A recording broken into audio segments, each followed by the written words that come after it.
Hello and welcome to the Empowered, Sensitive and Creative podcast. My name is Rim. I'm an artist, a certified life coach and an NLP practitioner, and the creator of the Empowered, Sensitive and Creative retreats. Passionate about celebrating joy and beauty in the everyday, especially when things are falling apart, I'm insatiably curious about human nature, and I look into the world with reverence, awe, and a sense of wonder. Tune in for stories exploring healing through creativity, art, embracing sensitivity, and navigating the subconscious mind. I'll talk about the struggles that highly sensitive and creative people face, and share my experiences, insights, and favorite tools along the way. I'm here to empower you to turn what we often deem to be a curse into your biggest gift. I believe that the more we create together, the more we heal the world. So let's dive in.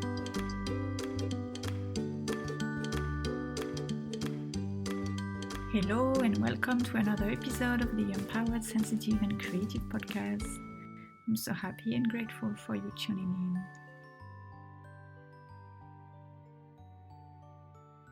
Today is a very exciting day because it's my 1-year podcast anniversary. Yay! It's been a very beautiful journey. Oh, my cat just came and said meow. She doesn't want to let me. She's singing happy birthday, happy birthday. If you've been listening since the beginning, I want to say thank you for tuning in every week and sharing this journey with me. And if you've just found out this podcast or just, found it sometime along the year, if I haven't said so already, welcome here. I'm glad you're here, and I hope you enjoy my episodes. So I thought I would talk about what I learned from having a podcast, from recording the podcast, from all of that. And the first thing that came to my mind is consistency. The idea of consistency is a big deal for me, and I think it's something important for actually anyone who wants to make some changes or who wants to change their habits, change their beliefs, or start a creative project, because change does require repetition, and repetition requires consistency. But the thing that, I used to think that I was not consistent. I had my times, I used to call them my times of frenzy, when I was super, super, super consistent. And I have a Capricorn South Node, by the way. So if you're familiar with a bit of astrology, Capricorn is the sign of consistency, discipline, hard work. And the South Node is what comes naturally to us. It's supposed to be something that we carry from a past life, and therefore it comes natural to us, but we're supposed to move away from it. But anyway, so mine is Capricorn, so I think I did have naturally the potential to be consistent and hardworking, but somehow I became very rebel, and I cannot sustain it. I cannot sustain consistency, or at least I thought I could not sustain consistent efforts over a long period of time. And when I had those times of frenzy, it would be I would go all in for maybe 3 months. Then I would crash. And then I would go again. I think the longest I could manage was maybe 1 or 2 years, but I still had some mini crashes in between. I'm talking about consistent habits. And So after a while, I kind of gave up because I crashed so many times. I thought, okay, maybe I need to learn the lesson, and I did. But I went overboard. I went totally the opposite side. No consistency at all, and then also not like no structure, and also I think I kind of hid behind this idea. I felt like, oh, I'm not like I really want to have a podcast, or I really want to blog, or I really want to share my work online, but I know I'm not consistent, so I can't do it because we need to be consistent in order to show up online. That's what we're being told, and it's true. We need to be consistent because if uh, if we don't show our work regularly, people cannot find us.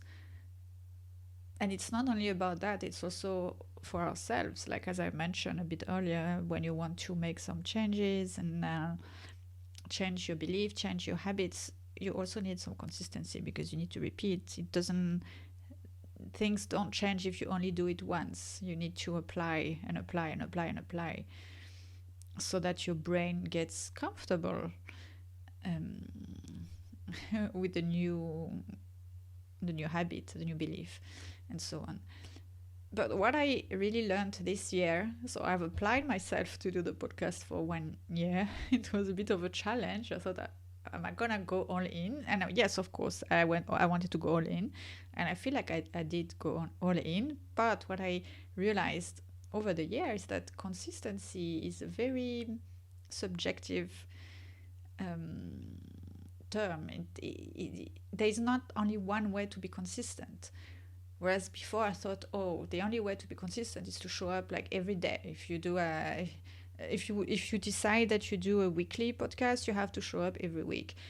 You have to stick to it no matter what. Or if you decide to work out every day, you need to work out every day and you cannot change that. Or if you want to have a meditation practice, it should be every day. I was a little bit rigid. And I think partly it's because this is the image that is being spread around in society, in our culture, in social media. And, there's this message: you have to show up. If you believe in what you do, you have to show up. If you want some change, you need to show up. You need to have willpower, basically. And yes and no. Willpower, yes, but not in a rigid way.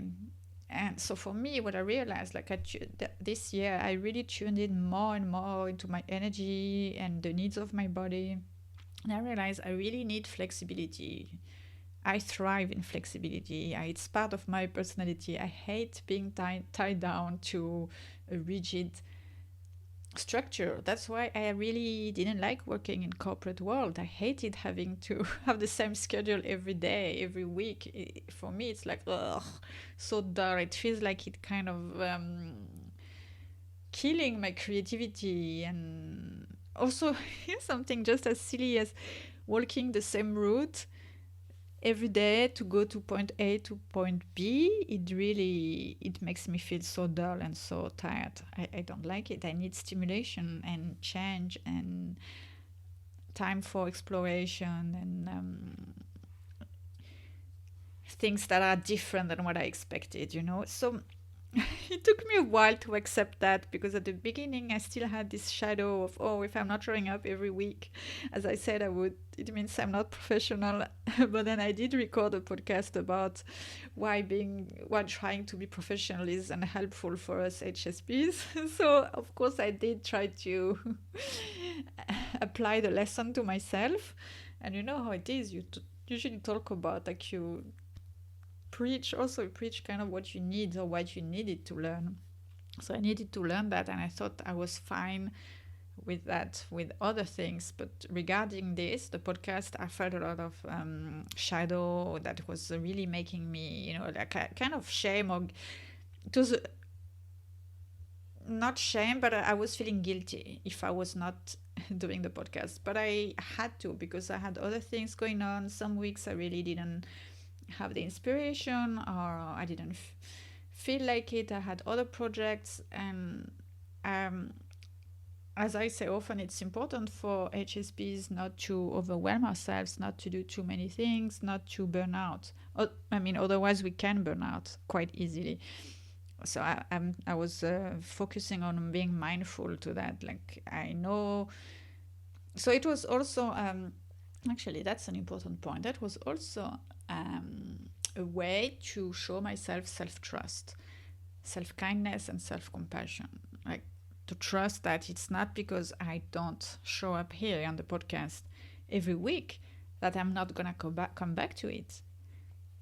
You know, that's a bit like the all or nothing mindset. When you start a new, you know, like the new year resolution, you start with a new resolution. I'm gonna do this, I'm gonna do that, and then of course at the beginning you're excited, you have energy, you're motivated, and you go all in, only to stop after a few weeks because, or a few months, because maybe you miss one time or two times because, you know, life gets in the way, because life is life, unexpected things happen. And then you don't go back on the bandwagon because you feel like, oh, you're bad, or you're screw it, and what's the point anyway to come back, because you will not stick to it. You know, you kind of lose your trust in yourself.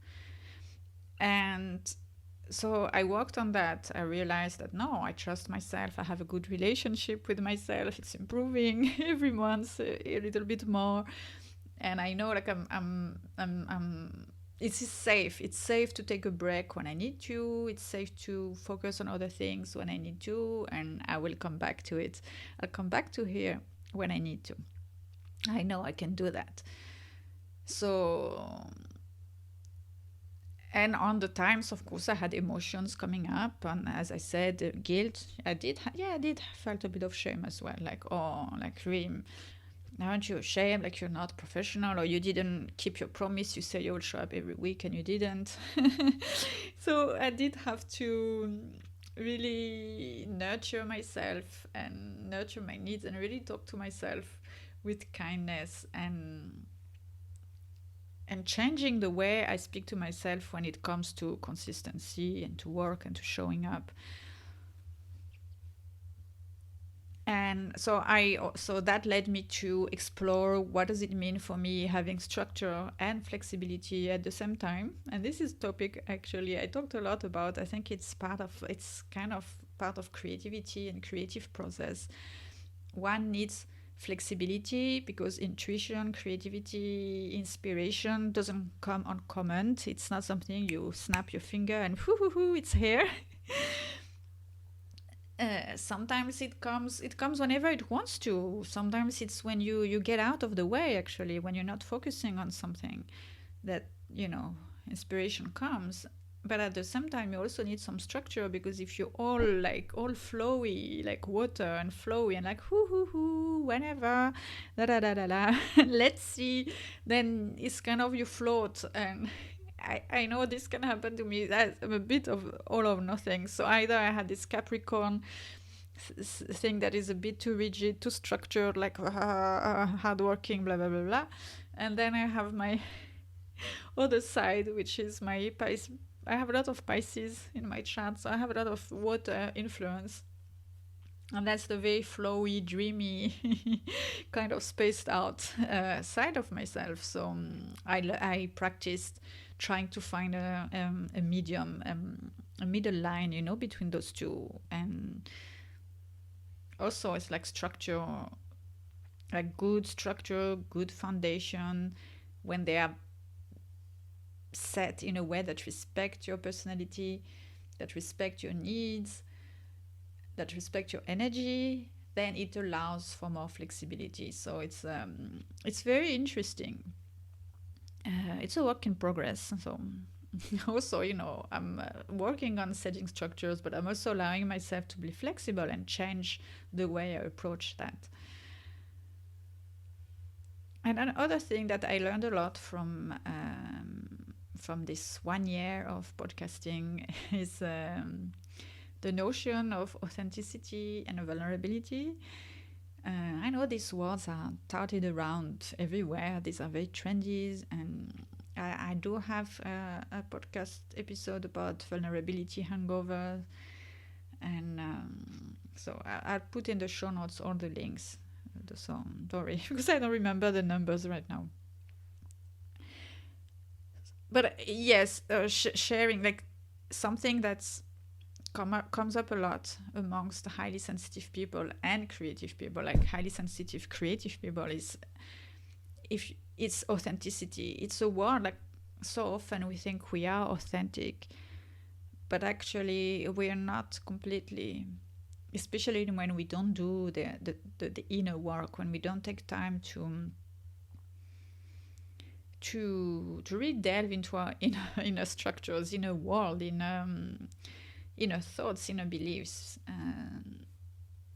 There are a lot of things that, like all the things that we are ashamed of, or that we try to hide, or that we beat ourselves about. All these blocks, they hinder our ability to be really authentic. It's kind of conditioning, also the conditioning of society, of our family, of everything that is around us, that can. And since we are sensitive, we can unfortunately be sensitive, very sensitive to this conditioning. Even if consciously we disagree, the subconscious is stronger.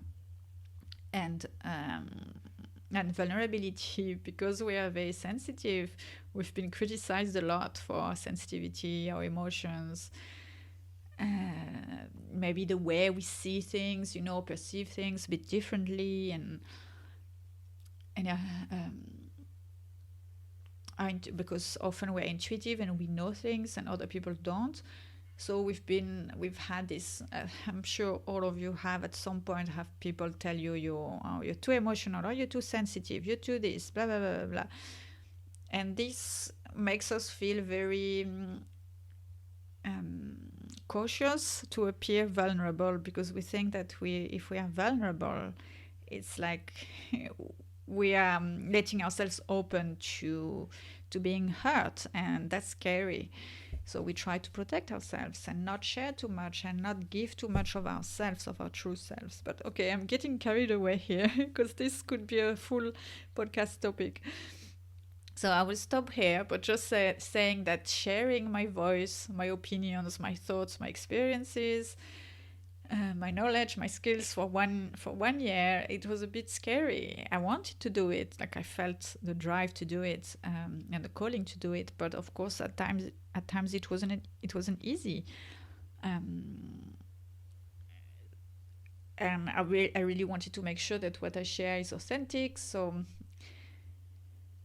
this also made me learn more things about self-censorship, and how when we decide to speak out and share and take space, in the process, when we feel, like exactly when we're afraid to feel vulnerable and we don't want to, or we are not used to, we kind of censor ourselves, and we try to closely monitor whatever comes out of our mouth. And the problem with that okay, first, it's exhausting. It's not loving, self-loving. That's the opposite of kindness and compassion and acceptance. But also it creates a lot of anxiety, lots of tension.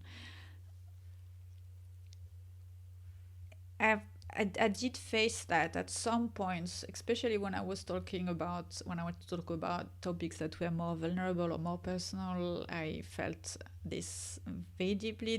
I felt this urge to censor and to tell myself that I didn't say the right things, or that was not interesting. But I walked through that.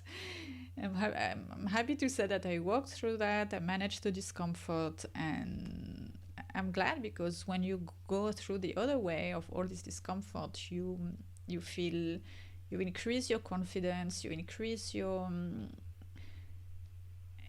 relationship with yourself, really, and you get more inspired, and you feel like you also improve your ability to speak and share.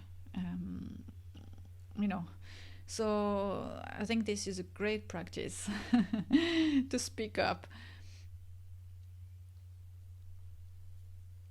And I've noticed that a lot of people who've been attracted to this podcast, so probably you will recognize yourself, is a lot of us have been gaslit in our life. Maybe it was a member of our family or a teacher, or later at work. Actually, usually when we go through this situation in childhood, then we attract these situations later when we're adults. So you probably had, you probably worked in toxic workplace with gaslighting going on, or maybe you attracted relationships with people who gaslight you.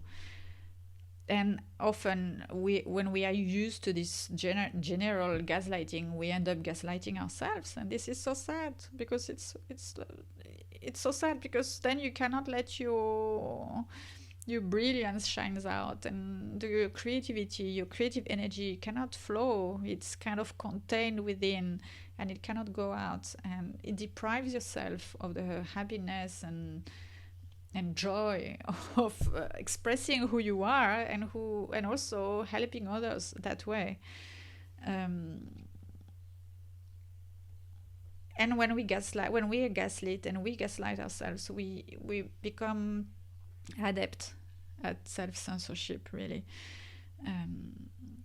We all, in our days and times, we are against censorship, in general, like in media and everything. I mean, in general, okay? But then we do it to ourselves. It's so sad. Of course, it's also part of this cancel culture and all of that. It's totally understandable that we have tendencies to censor ourselves, but I think it's really important not to let it take over us. Oh.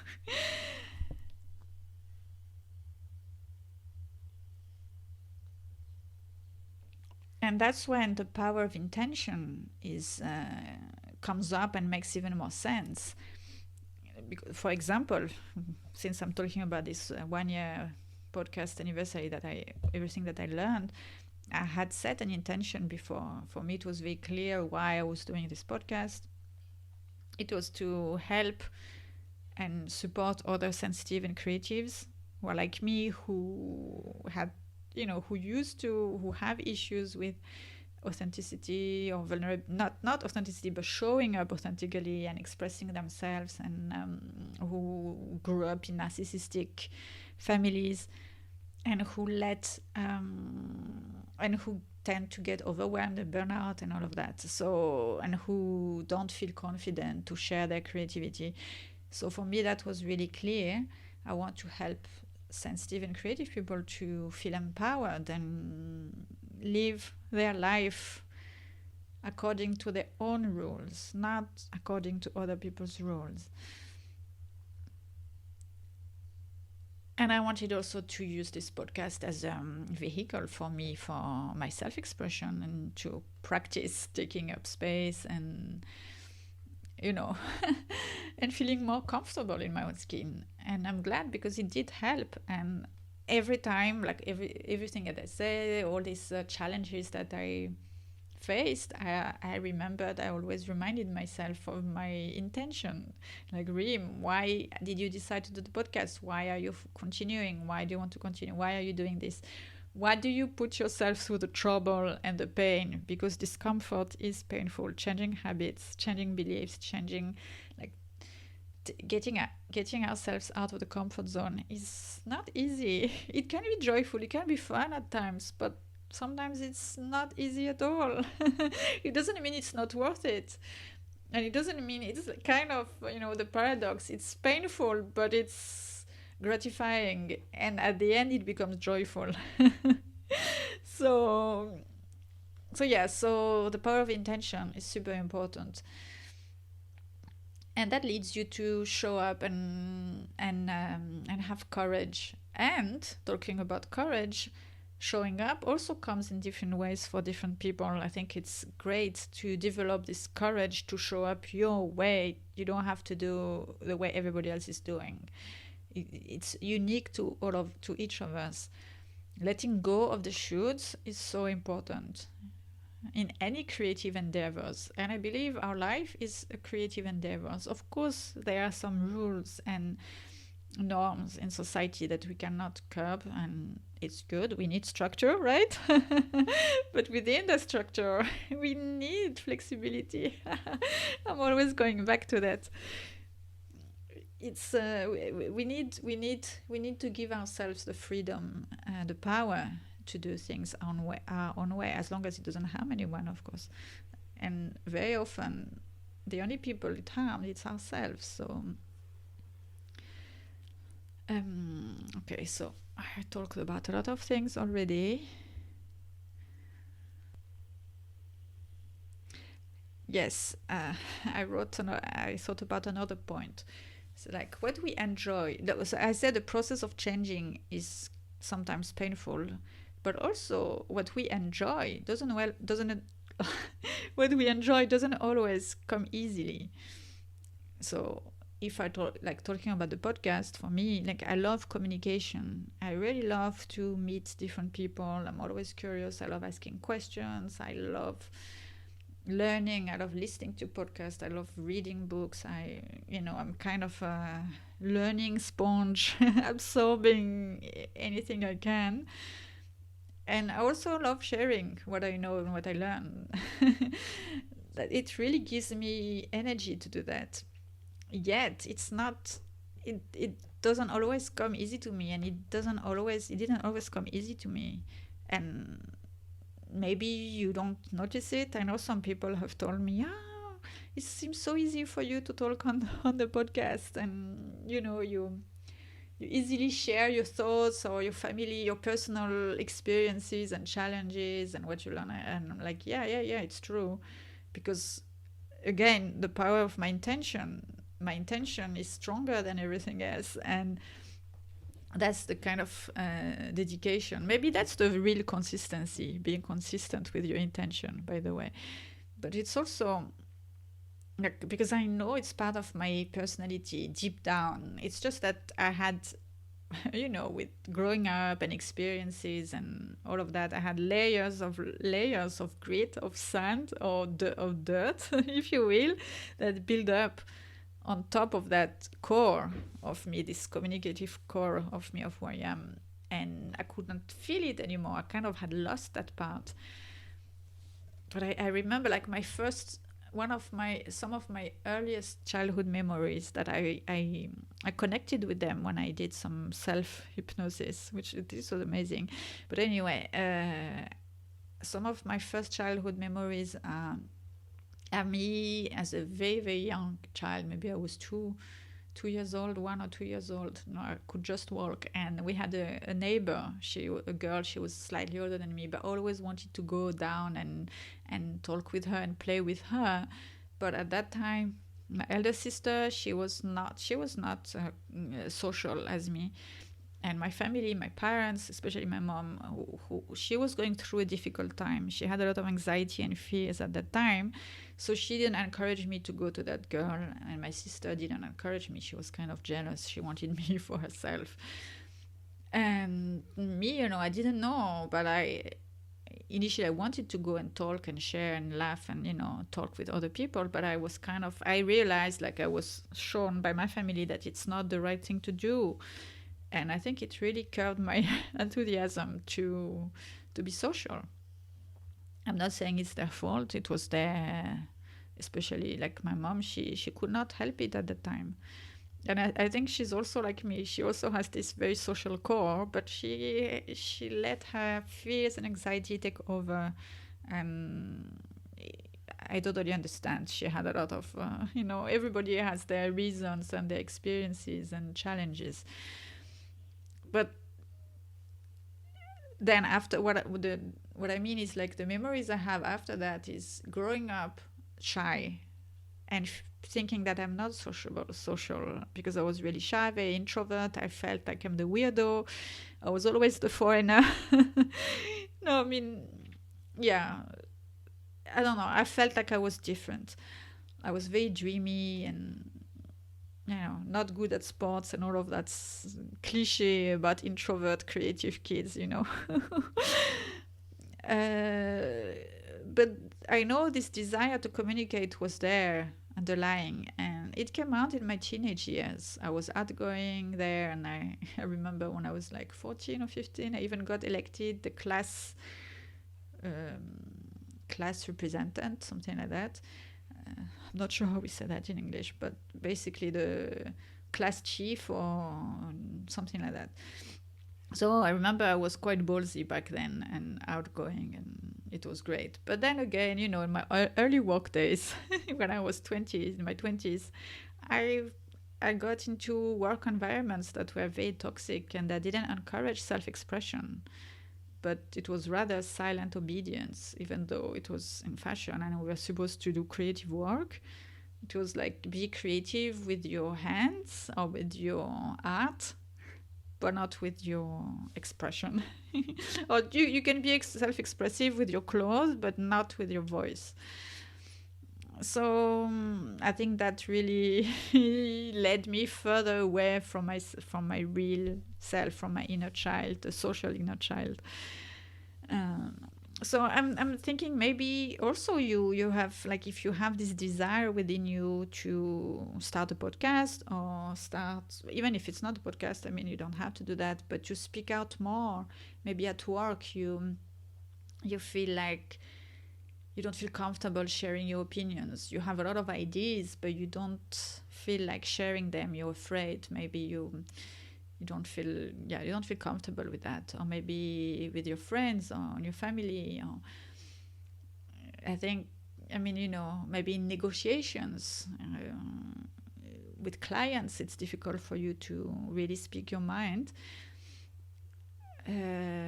Or you move to a new city and you find it difficult to go out there and meet people and everything. Or maybe you I think it applies to so many scenarios, really. You create some art and you want to share it on social media, but you're afraid. You want to start a community, an artist, or you want to connect with a community of creatives or like-minded people. And it's not easy, but it's possible. And maybe within you, even if you identify with an introvert, with a shy, or uncomfortable in social situation, maybe deep down it's not true. Maybe it's not the case. Maybe you really want to meet with like-minded people, and it's possible. You just need to find your way, and of course, like, address these things that I've been sharing, that these are the things that will stop you from showing up, from taking space, or from speaking up really, and communicate with others. Another thing that I learned from podcasting, and that was a beautiful gift, and it was really something that I enjoyed a lot, is community, is meeting new people from across the world. So that showed up like meeting the lovely people who came here on the podcast, whom I had conversation with. I learned so much, and we exchanged our ideas, our experiences. I felt like I learned and I grew through that. And also the people who, like you, the people who listen to my podcast and who leave me some comments and messages, and bouncing back on how you react on what I share, and then sharing with me how you related to it, what you experienced, how it was helpful. That means a lot to me, so really thank you. That's actually that's also what keeps me going sometimes when I feel like my intention is faltering, and the days when I feel like, I don't have the motivation and it's difficult and blah blah blah blah blah and self-doubt creeps in. I remember all these beautiful exchanges, all of these beautiful connections, and I look forward to developing those more, and welcome more here. It's like, I feel like it's like I planted a seed last year. I planted a seed that I wanted this podcast, and then over the months it grew and it became a plant, and now it's becoming a tree, and new branches will grow and lead to a lot of different beautiful things. So I'm so looking forward to it. Now I want to talk briefly about what to expect in this second year that is coming up.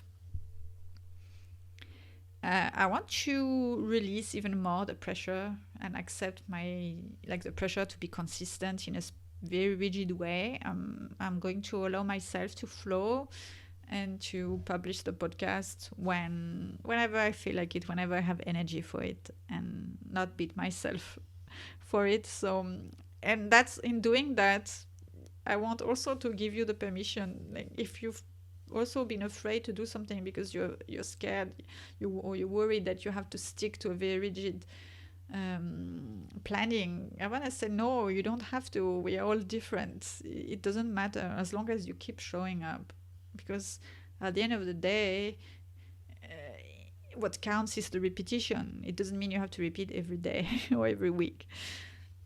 It's the repetition over time. So to go back to what will this second year be about, I want to talk more about creativity, sensitivity. What are the blocks to creative energy? So why creative energy cannot flow at times. I want to talk more about intuition and our senses and the role they play in our lives as HSPs. I want to talk more about the world of emotions. Honestly, I'm feeling more and more called to dive deeper into spiritual topics. I've been hinting on that anyway here and then. I'm currently learning a lot about astrology and tarot, so I think I'll probably be talking about these topics more. But I think it will be more like from a symbolism point of view, not a technical one. I'm not a great fan of rules, and I mean, I'm not saying they have rules, but it's quite technical, and that's not my forte. I'm more about of an intuitive symbolist perspective on things. And also, I've never liked to stick to one school of thoughts. I just can't. I just have to always mix and match cultures, identities, learnings, modalities. Maybe that's because I'm a bicultural and been traveling so much. But that's really part of the way I learn and the way I like to share and teach and coach. So yeah, part of my self-expression, let's say. I suspect that if you're listening to this podcast, that's probably what attracts you to it. I also feel like talking. Oh, I need to get a glass of water. Hold on. Yeah, I feel like talking more about the role of the subconscious in our lives and in the creative process, why we do the things we do and why they don't always match our intentions. And yeah, also symbolism. I'll be talking more about symbolism through colors, plants, animals.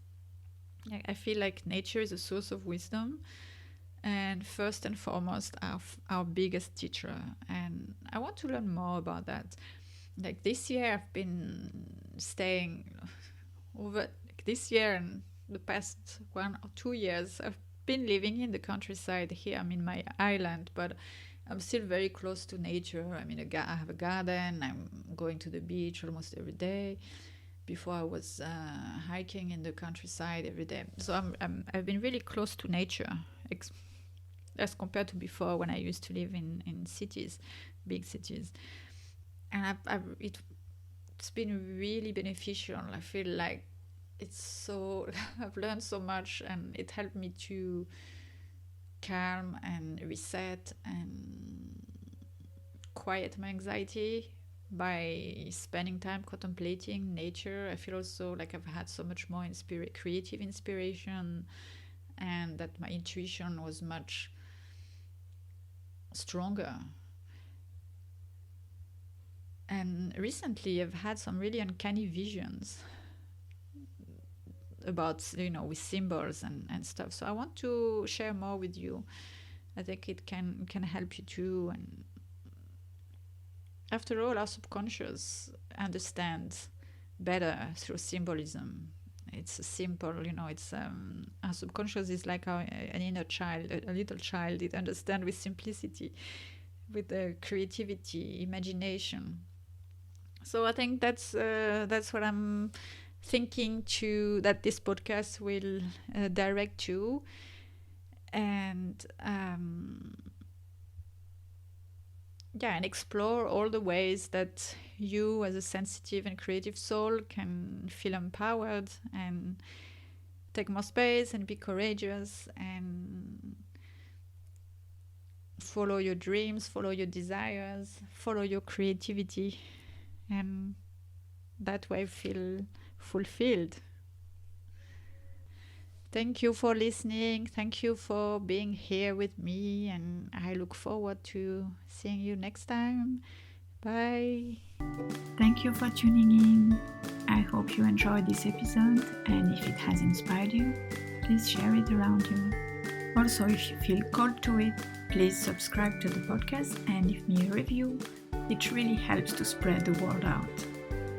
All your questions are welcome. You can send them to me on Instagram at rim.creativenergy.com or email me via my website rimcreativenergy.com, and don't worry, I'll share in the show notes exactly where to find me. Until next time, sending you loving creative energy.